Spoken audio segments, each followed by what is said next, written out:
So I'm Suzy from Women's Fight News, and today I'm here with Rack, who's from BoxStory. We're going to talk through some female fights that have been already and talk through them, and then also some fights that are coming up. So let's get started. Hey, so my name is Rack Noble from BoxStory, and let's just cover some of the fights from last month. There were quite a few big fights to look at. The first one was Savannah Marshall versus Maria Lindberg for the WBO title. Now, of course, Maria stepped in at quite last minute. Franchon was originally meant to be the scheduled opponent for reasons she couldn't turn up on the day, but Maria stepped in, and I feel that Savannah Marshall done exactly what she needed to do and what she was expected to do. She dismantled her pretty quickly, pretty early on, and she showed that she definitely has that punching power. She can sure punch. Yeah, definitely. She dominated it, didn't she? And considering Maria's never been stopped, she dominated her, looked powerful. Yeah, she looked great. Yeah, like I said, she didn't put a step wrong. She did everything that was expected of her. And one can only ask the question going forward is, when is this fight with Claressa Shields going to happen? When is this going to take place? I personally, because I think obviously Savannah's a great talent. She's got, you know, she's going to achieve so much that I feel like I want her to achieve loads on her own without Claressa first before a mega fight. I don't want it to happen too soon. I want to see, you know, perhaps Savannah become undisputed herself, say maybe even have a go at trying, you know, to take on the winner of Franchon, Cederroos at super middle. That'd be interesting, because she said that post-fight, didn't she, about talking about going up in weight. And obviously there's not a huge amount going on above that weight again, because I know she was supposed to fight at light heavyweight at one point. And obviously that fight didn't happen, because I think she was supposed to be fighting Giovanni Perez before the COVID hit, and then that didn't happen. But obviously I reckon that she would dominate in those weights as well, because obviously I think the best challenger there would be Danielle Perkins. So yeah, it'd be quite interesting to see her rack up her own, you know, resume, get some more belts before the mega fight with Claressa. Well, unfortunately for Savannah, Claressa holds all the other belts at middleweight, so she can't unify the middleweight division. Super middleweight, of course, Elin and Franchon, they'll be fighting. So yeah, that could be I think that makes the most sense for Savannah if she can't get the fight with Claressa. And the likes of Danielle Perkins, I don't know. I don't think middleweights should be fighting natural heavyweights. I don't think that's ever going to end well. But of course, in boxing, we'll see, because Hanna Gabriels has moved up and she's picked up the heavyweight title. But we'll get to Hanna Gabriels in a moment, because that's actually my other talking point. But Savannah Marshall, Claressa Shields, that's the fight that potentially down the line a lot of us looking forward to see. On to our next fight, Jelena Mrdjenovich versus Erika Cruz for the WBA featherweight title. Now this one was a bit of was an upset. It was an upset because for 8 rounds, Erika just beat Jelena to the punch. Jelena showed her age here, and I think this probably should be her last fight. I think after a performance like that, with the career she's had, I don't think there's anything more to prove. I think that should really be her last fight. Yeah, no, I agree. It was it's kind of sad to see, because obviously she's a great is Jelena. She's been on people's top 10 pound for pound lists for a long time. She's in lots of people's all-time lists. She's had such a great career. Some amazing fights against Melissa Hernandez, and then that brilliant knockout of Olivia Gruler. So I feel like it's always that point in the career when it's always sad when you see people not perform as well as you'd hope them to. So I agree. I think it'd be nice for her to finish there, really. And now in that division, see Cruz now perhaps take on Amanda Serrano. See somebody become undisputed there. Yeah, the fights moving from this fight, Erika Cruz, she could have Amanda Serrano, and we all know Amanda's really calling for that fight. Sarah Matthews, because she also holds the other title in that division. At some point, these 3 girls are going to need to verse each other. So it could be Erika and Sarah, they can get it on first. It could be Amanda and Erika, they can get it on first. at some point down the line, this division is going to be unified. It'll just be interesting to see what path it goes down. But Erika really showed that she has it in her. With that performance right there, I'd say that puts her in the top 10 pound per pound list. She took out an all-time great in Jelena. She looked impressive in doing so. I think in her style, in her way of coming forward, I think there are elements to her game which could be beat. So for fighters that like to come forward like herself and Amanda's got knockout power, I think it'll be a very interesting fight and very interesting to see how that one plays out. Yeah, I was thinking that. I was trying to decide how how Cruz and Serrano would play out myself. And I still think I'd definitely give Serrano the edge there. I think she looked a little bit wild at times, Cruz. So would I. I think Amanda on that one with experience and ring craft, I think she'll edge that one. But exciting times, will be exciting to see these fights unravel and how they go about. Moving on to our next fight. It's a strange one. It's a light heavyweight under the WBA, but a heavyweight under the WBC. Hanna Gabriels versus Martha Gaytan for the unified heavy titles. Let's call it that, the heavy titles. So Hanna Gabriels, we all know, super welterweight champion, middleweight champion, super middleweight champion. We know her quality. She's a great fighter. She done the job. She done what she was expected to do. She done what was needed to do. She got Martha Gaytan out of there in 2 rounds. Should Martha Gaytan have been there in the first place? Was Martha Gaytan at that point really legible to be fighting for a world title, considering about 6 years ago she was fighting at super lightweight? No. But it is what it is. It now sets up a bigger fight down the line, which I think was originally the plan. Danielle Perkins, the WBC international champion. Hanna Gabriels, Danielle Perkins. It makes all the sense in the world. Yeah, much more competitive. Makes more sense. Definitely makes more sense. And a point which you mentioned about Savannah, she was meant to go up to light heavyweight, or she could potentially versus Danielle Perkins. I don't think it makes any sense when we've got middleweights natural middleweights fighting natural heavyweights. Danielle is a natural heavyweight. She's 6 foot. She's over 180 pounds, 200 pounds. Naturally built like that, naturally that size. You put her in with a blown up lightweight or a blown up middleweight, it's not going to end well. This isn't a boxing match. You're jumping way out of the weight class. Yeah. Yeah. So unfortunately, I can't see any other. The trouble is at that weight, there's no real other opponents but for Gabriels, I'd say, than Perkins. Not, that are going to be as competitive. Yeah, I think definitely Danielle Perkins, Hanna Gabriels is the main attraction for the heavyweight division at this point of time. Mark Taffet, Daniel's manager, sent a tweet or a thumbs up to Hanna Gabriel's manager.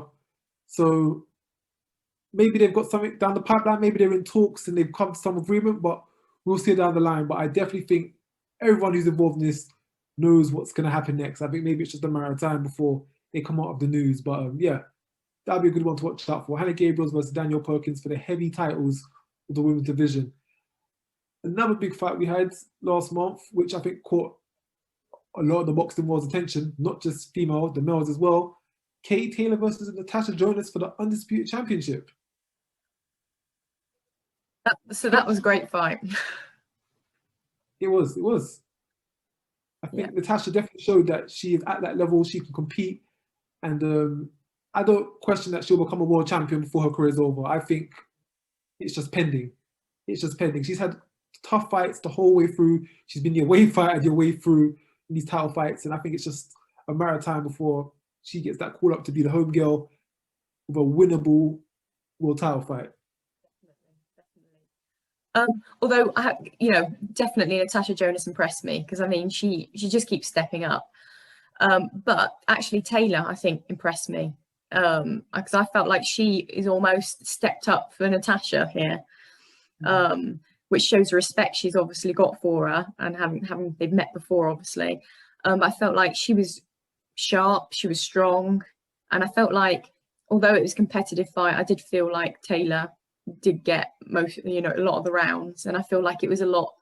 I felt like the judges scored it closer than it probably was. I could agree. I could see where you're coming from. That, yeah, I would say Taylor definitely won. She did win the fight.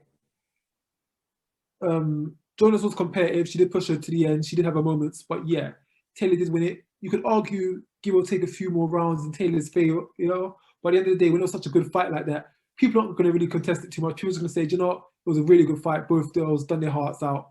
We're not going to complain at that. I have to say, later on, Jonas really like took it to Taylor, and I feel like if she'd almost done that earlier on, you know, it'd be even closer. Taylor started off the fight with the upper hand, but I feel like the fight went on, Jonas got more into it. And yeah, if Jonas was to have stepped it up from round 1, how she did in round 4 and 5, then could potentially be a different outcome. But moving forward here, I think the options for both girls are still really wide open. Of course, Katie Taylor is a champ. She can fight anyone she wants. But Natasha Jonas, I don't think it pushes her out the title picture. Moving forward, she can still compete and challenge for these girls. When Harper and Choi fell apart because of Harper needs to have surgery, people were saying that Jonas should step in to fight Choi. So this is literally less than 7 days after her world title fight. They want to see Jonas back in there again. Now, I don't think Jonas would have probably made weight or would have probably been in the gym at that point, but it's good to see that the public still want to see her back in there, and there's still matchups that she can make, because I think she does a number on Choi. I think she does one over Choi if they get in the ring at some point. And yeah, it's nice to see the public behind Natasha Jonas. She's a public favourite, isn't she? She people love her, so it's nice because she's got the draw from you know, and the support from the public that way. But you're right. I think she's in the mix still there with that division. Definitely would like to see her in against, again, Maya, Hamadouche or Choi, actually, any of them. Moving forward, of course, I think Katie Taylor, for that performance, it was a good performance, but I think fights like that could take a lot out of a fighter who's been around in the game for so long. And I feel like Katie Taylor, we may only have a few fights left of Katie Taylor before she decides to hang up the gloves. What a lot of people probably forget about Katie Taylor is that she's had over 100 amateur fights, competing at the highest level, amateurs, amateur worlds, Olympics, international box cups, 100 fights there. As a pro, 17 fights, all successful wins. But every training camp, every fight takes a lot out of you. She's been doing this from about the age of 11, 12. She's 37, I think 37, 36 now. She's coming on in age. I think now is the time where you've got, how many more fights do you think Katie Taylor has left in her? And now that she's coming to this possibly twilight part of her career, I think she's only going to be looking for a few more fights, and that's going to either be the Jessica McCaskill rematch, because she can make history and become a 2-weight undisputed champion, or the long-awaited fight showdown with Amanda Serrano that has been meaning to happen for years now. And if she's coming towards the end of her career, I think she's going to have to take one of those 2 fights. I agree. I think those are the 2 fights that that people want to see, and they're the ones that are going to be the sort of more of the legacy kind of fights that are going to leave her as one of the greats, aren't they? So I think definitely. I mean, hopefully both. Well, it might be up, but if I can get one of them, I'll be happy. If I can get one of them, I'd be extremely happy. I'd probably personally sway towards the Serrano fight, because that's been a fight that's been spoken about now for, it feels like forever. It feels like almost the AJ Joshua case. They've just been talking about it forever, but it's not happening. Taylor was meant to fight Serrano, I think in 2018 or 19 it was meant to happen. It fell through. They've gone their separate ways now. If it can happen before each of their careers end, then yeah, I think that's a massive credit. And it's something which has been long in the pipeline, which you've been waiting to happen. So yeah, hopefully. But then again, if she fights Jessica McCaskill, I know Rick Ramos will be over the moon for that. Jess will be up for it. Rick will be up for it. Kate will be up for it. So I'll take either one, to be honest, at this point of time. Yeah, it was last year that they were actually signed to fight. I think it was last May.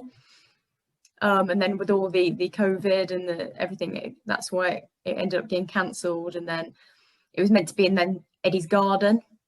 And then they had the whole dispute over, you know, obviously over terms, over whether it's going to be good enough money in Eddie's Garden, you know, enough eyes on it. And I think that's why it all fell through in the end. But it was so temptingly close. Almost so close, but so far, so close. Yeah. Pandemic tracked again, but yeah. Waiting for, if we can get it, over the moon for it.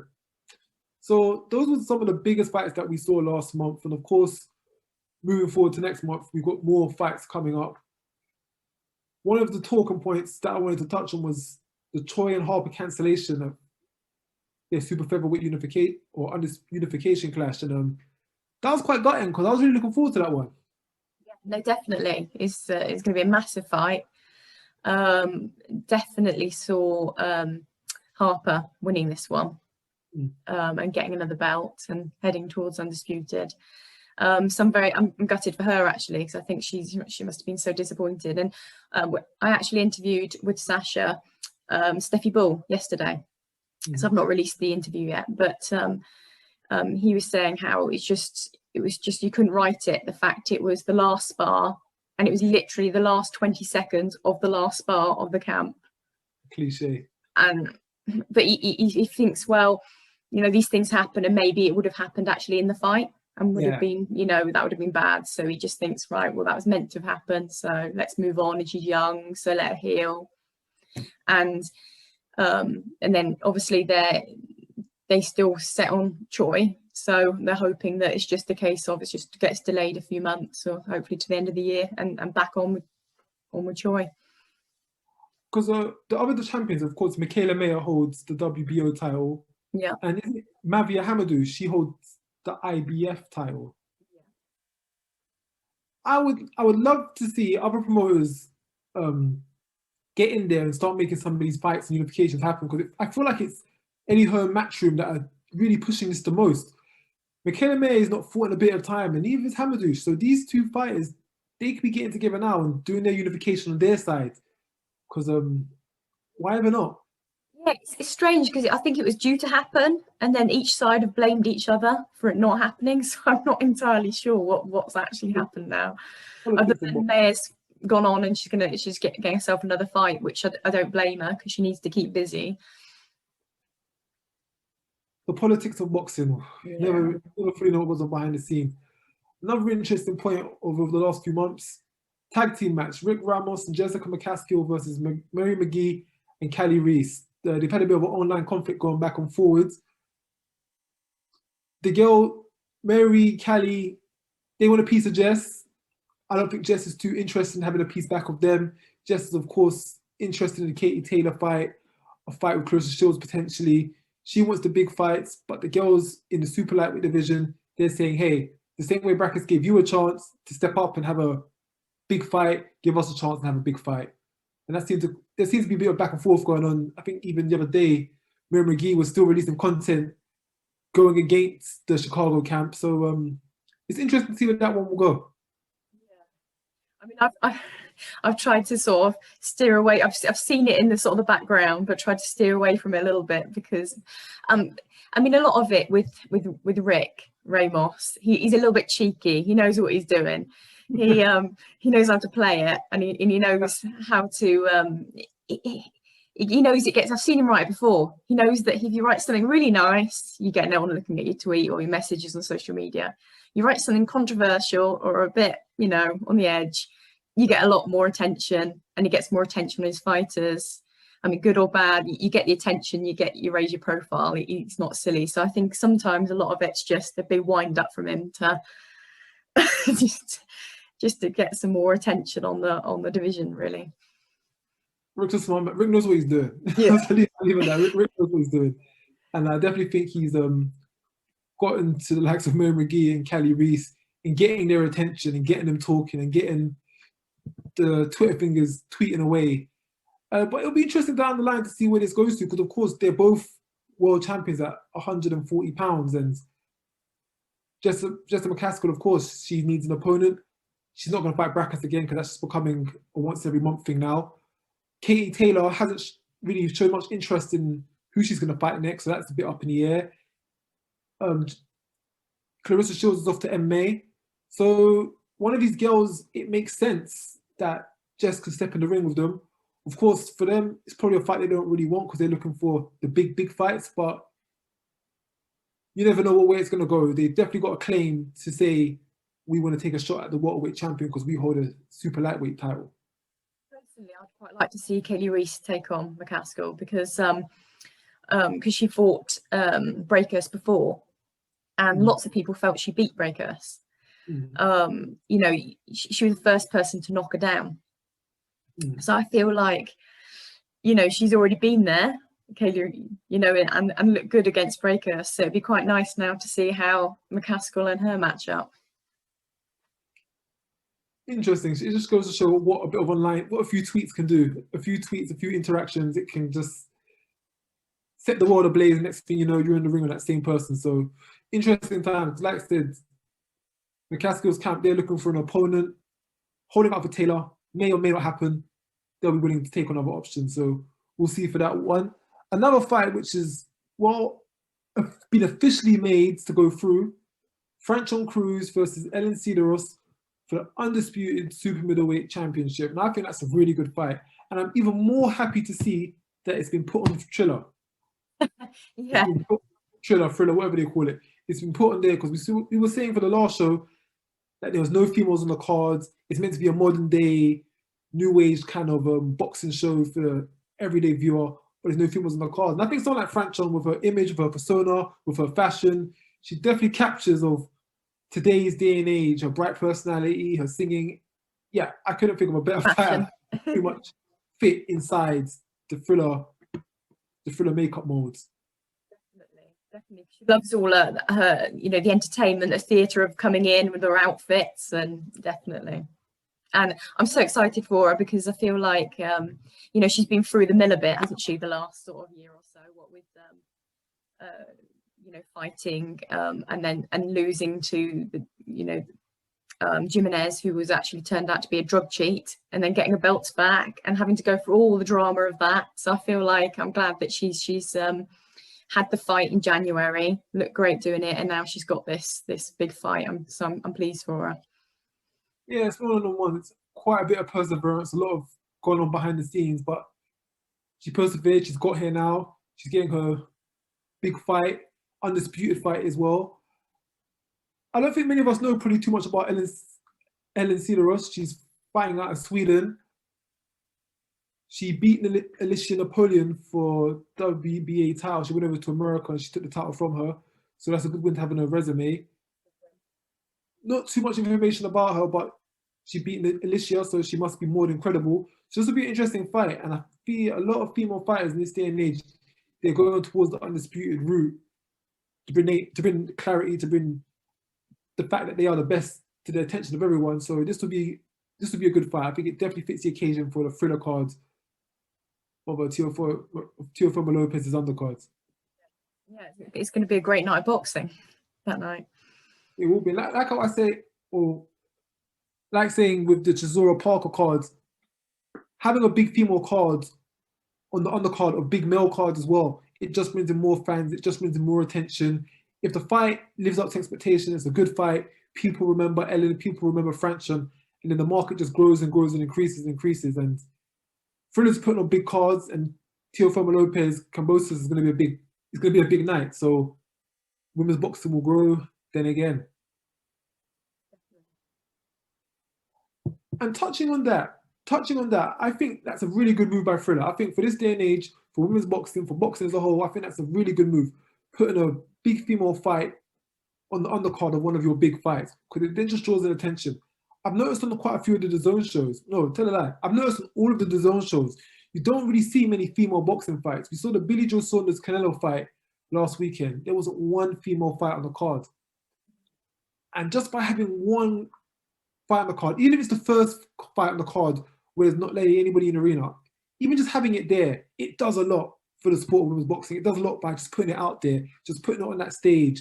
When people see the card lineup, oh, they got a female fight. Oh, who's this? Oh, they're at the bottom of the Canelo undercard. It just draws attention. And I feel with a lot of the DAZN cards, you don't really see that too much, unfortunately. I think that's something that Eddie Hearn, he's definitely, well, in the UK, we've seen it alone with all the fighters he's built up. It's definitely something that can be done. And if he's stepping over to DAZN full-time, fully, it's something I would like to see him do, because there's a lot of female fighters in America, a lot of credible people that could really just be given the opportunity to strive.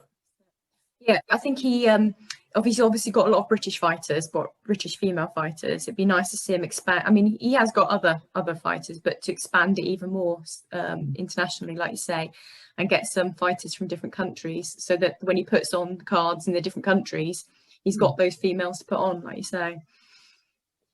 Especially with America, since I feel we've interviewed a fair amount of American fighters between us, we could probably recommend or name fighters of this girl, that girl, that girl. There's just so many out there.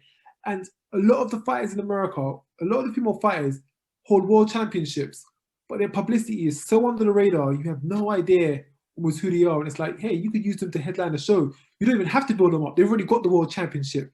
Just market them in this and that direction. So that's something, if he used to take over the zone fully, that is something that I would like to see, or I'd be interested in seeing how he develops some of the female fighters out there. Because, yeah, you could take from Mexico, you know, have a female Canelo, Mexico, Argentina, America. You've got a range of world champions there. Put them on the show, put them on the undercards, and watch it sell for itself. Definitely. Talking of the zone undercards, so I'm going to kind of go back my word here and be a bit of a hypocrite. But on the DAZN cards, on the 29th, we do have a female fight. We have Chantelle Cameron defending her title against Melissa Hernandez. Now, this is a step in the right direction, and I think this should probably happen on, if not every card, every other card. You just got a female fight there, just to have the presence there, just to help the brand grow, just to show that there's a bit more diversity in the fights that line up. But yeah, it's the rematch. There was an injury beforehand, so the fight was postponed, but we're finally getting that match. Hernandez Cameron, what are your thoughts? So yeah, I'm looking forward to this one, because it was a real shock when this one got made, because I interviewed Melissa Hernandez before it got made, like sort of end of last year, and she was hoping for this fight. But even though Melissa Hernandez was, you know, pound for pound #1 way back, she's been, you know, such a legend of a fighter in the sport, one of the best. She's not that well known, and then with all these new fighters coming through, I was thinking, oh, there's no way they're gonna match Hernandez in with Cameron, because she's not that well known and she's a huge risk. But lo and behold, it came together, and I was so excited. So I'm glad it's back on, and I think it's going to be a tough night for Chantelle Cameron. I really do, because Melissa is just, you know, yes, she's a little bit older now, but she's just so slick. You know, you can see in the training videos, her last fight that she had, she was almost expected to lose because of her being older and having retired for a few years, but she looked amazing. So I think it's going to be an interesting one. To be honest, I'm not even sure I can call it, because I think it could go either way. It's one of those fights that, yeah, I definitely feel for Chantelle Cameron, it boosts her profile, it shows what she's about. She can take on formidable challenges and come out on top. Of course, Hernandez, she's going to be happy to have another grasp at the WBC championship. So I think both fighters have got a lot to fight for. It's not like Hernandez is the fighter who is just a built-up record. She's not a journeywoman. She has a lot of ambition to win. She has held the title before, so she'll be looking to win it back. So that's another good fight to be having on those kind of cards. And like I said before, those kind of fights on every other DAZN card, I think will really do a lot of credit for women's boxing, because it just can show the levels that these females are operating at. Talking of another fight coming up next month, Melissa Odessa Parker making her return from MMA. She'll be fighting for the IBO Bantamweight World title. Now, I think this is a very good move. I think this is a really, really good move, because, of course, Courtney, Maria Roman, Yulihan Luna, and Daniel Bermudez all hold the current 4 titles. She's already beaten Maria Roman. She's already shown she's at that level. So by going and picking up the IBO, which I'll always say is the fifth title in line, that now puts her into the mix. That now puts her into contention. And because she's already beaten Maria Roman, you can now argue that the IBO title is now more prominent than the IBF title in this scenario for the bantamweights. Yeah, no, I'd agree. I'd like to see that rematch, actually, because I love that fight. What a war that was. That was amazing. I think it should be a rematch and for the title this time. I think that does it justice. Definitely, I think, and have the two. You know, what if she wins the IBO, then yeah, there'd be the 2 belts on the line. I think it'd be really good. It'd be amazing. And it's interesting, because having spoken to Melissa, she wasn't happy with her performance, even though it was such a fan-friendly, amazing fight to watch. She obviously feels like perhaps she was, you know, she could have done a little bit better, because when she said that she perhaps wasn't, she was gassing a little bit at times, because then she was fighting on the outside and she was doing amazing on the outside and then having to go on the inside because she was getting a little bit more tired. So she feels like perhaps she underestimated her. So I think a bigger training camp, working on some of these things, I think Melissa Parker is going to be amazing one to watch. I think she's a special talent. I think she's going to be quite formidable in this in the bantamweight. I really do. I think I could see her beating quite a few of those champions, if I'm honest, even though she's hardly had any fights yet. 4 fights in and she's already beaten a world champion. I think it's definitely arguable to say she's in the top 3 or 2, maybe, top 3 or 2 of the champions of the bantamweight at this current point. Of course, you've got the likes of an experienced fighter like Daniela Bermudez, Yulihan Luna. But I still think against these girls, she stands a good chance. She's not out of it. I think she definitely could put up a good fight for these girls. Talking of Melissa, another point which I kind of noticed about women's boxing is right now women's boxing is at the highest it's ever been. Would you agree on that? Yeah, definitely. Women's boxing is booming. We've got world champions, unified, undisputed champions. Women are getting sponsorship deals. Women are getting on TV. Women are getting on pay-per-view cards. They're televised around the world. Women is doing the biggest that it's ever done before. But in saying that, we've got 3 world champion and elite level fighters leaving boxing to go to MMA during this period, which is a strange one, because we've had Melissa Odessa Parker last month. She tried out MMA. We've got Clarissa Shields going off to have an MMA fight next month. And we've also got Amanda Serrano. 3 world level fighters at the time of boxing is at its peak, where it's booming for women's boxing. They're deciding to do other physical combat sports. Why do you think that is?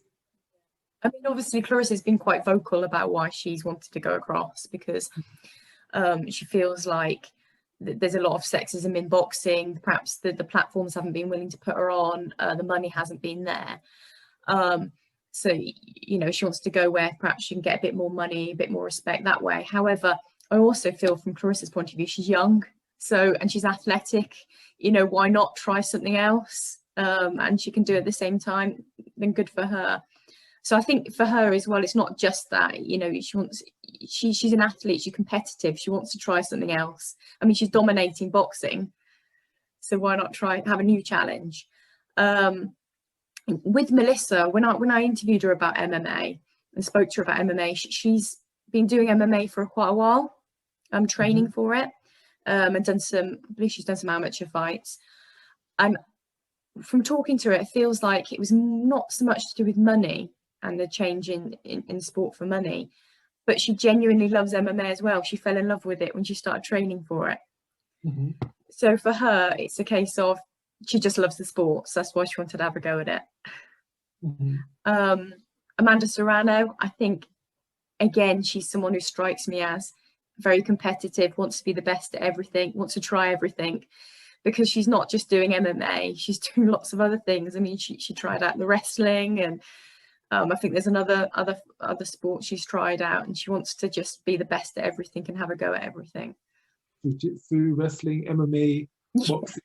Yeah, these girls are doing everything. Every combat form, these girls are doing it, which is good. It's good. It shows that their versatility, how diverse they are, how much they can do and accomplish.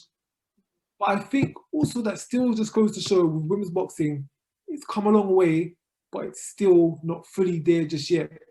Because I believe if these girls were getting the paychecks that they thought they deserved, and they were getting the spotlight put on them and the main event status that they really should be having, I don't think they'd be straying away.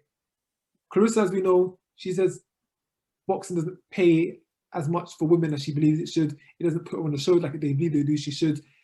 If they were offering her contracts where she fights 3 times a year and they were paying her X and X amount and they were giving her X exposure, I don't think she'd be going to MMA. I think because boxing's not treated how it should be, she doesn't feel that loyalty to boxing, so she's willing to go to other fields to get that coverage, to get that paycheck, to get whatever she needs to get. Which it kind of shows with women's boxing, it's come a long way, but it's still a way to go, because I feel girls like Serrano and Clarissa Shields, I think women's boxing's come here, but these girls are already here. So despite boxing catching up to them, they're still way, way, way ahead of the sport and what they've accomplished and what they've done and what they should be recognised at. And as good as we say it is at right now, which is for the majority, for those few elite girls, boxing isn't looking after them as well as it should do. It's crazy for what they've achieved, both Clarissa and Amanda Serrano, is to how much they get, like you say, for what they've done. They don't get much attention, money. You know, it's when I was talking to Amanda in an interview, she was saying about the pay, and you know, really, she hasn't got the the money that you'd expect for someone of her standing to have had through her career. You know, it's crazy. Yeah, definitely that. I feel like we always say women's boxing is growing and it's gotten to a great point. It has, but there's a few girls in the sport who have grown beyond what boxing is for women right now, and it's hard for boxing to keep up with them. How do you tell a 7 division world champion that you can only pay them 40,000 for a fight? How do you tell a 2-weight undisputed champion that you can only pay them certain amounts and only give them this much of the pay-per-view despite them being a 2-weight undisputed champion? So unfortunately, they've outgrown the sport. They're just too big for what women's boxing is willing to offer them. So MMA, jiu-jitsu, wrestling even, if those are offering them paydays which outweigh what boxing would, I don't blame them at all. I don't blame them at all. Also the merchandise route, they've both gone down, you know, like I've seen that Amanda Serrano's doing a lot on her merchandise, and that, you know, they have to do these things to top up their pay to continue with what they're doing, you know. I've noticed quite a few the female boxers are also getting into that. I've seen Sinisi Estrada. She has a website for clothing and outfits that she's putting with her products and face name on it. Female boxers are still having to do a lot of things to equal up the pay revenue that some of the male counterparts are getting. I saw an article today that Heather Hardy said when she was world champion, she still had to work a full-time job. And that's crazy because you're the best in the world. You're best in the world, but you can't be paid enough to be the best in the world. That source of revenue has to come from another source. So as much as female boxing has grown, the fighters that outgrow that or that have grown past the sport, they're still struggling, they're still suffering. So it's great to see when we're seeing more promotions, more funding, more opportunity exposure being put into play to give them that boost, to give them that coverage, which a lot of them I feel still really do need. I think that really showed as well during COVID, like for someone like Heather, who's been right up there in boxing, right at the top, you know, popularity and, you know, champion. It's, you know, the pandemic hit and it hit her really hard financially because obviously she was bringing her income, was doing gym work, you know, one-on-ones with people, that personal training, that kind of thing. And obviously all that stopped and she really struggled for money. And you think, how sad is it that she hasn't been paid enough in her career to have given her that, you know, to be comfortable through the pandemic?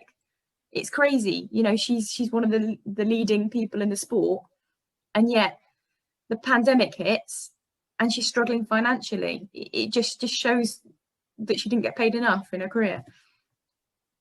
That's the movement of boxing. It's come very far, but it's not come far. There's still a lot of way to go, put it that way. I'm glad to see all the progression that's made so far.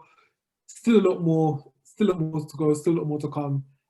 But step by step, the right actions have been taken in the right place. It was all moving in the right direction. Go. So hopefully we can see even more progression, more stuff, more outcomes to come to give much more fruitful, prosperous opportunities to these female fighters. And it's so exciting seeing all these people saying they're having their pro debuts lately. There seems to be one after the other saying pro debut, because obviously they had to stall it last year, but now they're all coming through, and it's just so exciting to see new people coming through and making the talent pools bigger. It's exciting. Yeah, I've been noticed that you had couple, I think it was the other day, you had a list up of fighters who are making their debuts or fighters that have got fights coming up. You had a list of fighters having fights, and quite a few of them are debutants. So yeah, a lot of debutants coming up. We have a debutant this weekend on the 15th. Ellis Hopkins. Yeah, Ellis Hopkins, the first UK traveller female to turn professional. We also have one of my fighters who I've been covering, Ellie Booth from Portsmouth. She'll be making her debut on the 21st of May in Sheffield on the undercard of an English title fight. So it's good to see that they're being rolled out. It's good to see these opportunities are coming to these girls. Also, as well, you girls did an interview with Susanna. Yeah. Did an interview with Susanna. There's going to be there's going to be a sports deal signed where female fighters are going to be getting to fight on female shows. So a lot of debutants and a lot of untapped potential is going to be getting the opportunity to be showcased on the wider TV platform. So yeah, it's a lot of stuff's happening. A lot of growth is occurring step by step, bit by bit, field by field, area by area. But it's always good to see that it's happening, it's taking place, and in however long it will get to where it needs to get to. Yeah, the progress it's made in the last sort of year or two has been great. So I can only see it going up and up and up now. Hopefully so. Well, of course, we'll be here documenting it along the way, all the way to the stratosphere. Hopefully so. Definitely. Hopefully, in a few years, we'll be chatting, going, "Wow, look at this! They're being paid millions alongside their counterparts here." Oh, look at that! She's on Canelo money now. Well, it's been great to chat again, Rat, and hopefully we can chat again once we've got some of these fights have been on and we can chat again. Of course, we are now in May. It'll be interesting to see the flip side in June, how all these results play out and what results and what announcements get made next, moving on to the next step of the calendar, because it seems like every day now some little bit of news trickles out or something happens. So it's an interesting story to continue on, and we'll tune in next month and we'll see what the latest is for the month of June. And of course, tomorrow night we see Lou DiBella's Ladies' Night fights, which is full of the female fights that we haven't discussed. Talking about hard, she's fighting tomorrow. Melissa St. Theo is fighting tomorrow. Yes. I can never say her name. Mikaya Krebs, the USA amateur who is very decorated. She's going to be on that as well. I think it's going to be like a second fight. Yeah, there's a few good female fights on there, and it's great to see Lou pushing it. You know, he's always been a fan of female fighters. He's always pushed it, so it's great to see him then putting this lineup out. And it's going to be on the UFC Fight Pass, isn't it? Yes. I can't believe I almost forgot that. But yes, I'll be tuning into that. We'll see how our girls get on. Another female. I know it's going to be competitive, I think, for Heather this fight, because she's coming up in weight, isn't she? She's coming up to like lightweight, I believe. I know who she's fighting. Jessica Kamara. I watched her interview. I watched an interview with her the other day. Yes, the girl from Canada. Yeah. So Heather is going to be moving up, I believe, to super lightweight or super lightweight for this fight. Of course, it's going to be her first time fighting in that weight class. She's been out of action since 2019, so it's a comeback fight. It'll be interesting to see how she gets on. Interesting times. First fight back, new weight class, against a sturdy opponent in Jessica. Good fight for Heather. She looks great in seeing on social media, Heather. She looks in great shape. So yeah, I mean, I can't wait, because she's always a great one to watch fighting. She's got so much heart. She's so tough. She never gives in. So yeah, it'd be a really great fight. Something to tune in for. Tomorrow will be the 14th of May. The Lou DiBella card, UFC Fight Pass. I'll be tuned in, yes. We'll have to chat about that. Once they've all been on, we'll have a chat. We'll talk about it, definitely. We'll need to talk about that one. Lots of interesting results to come out of that card. Definitely. But yeah, Suzy, thank you for your time. We'll do this again. Yes, definitely.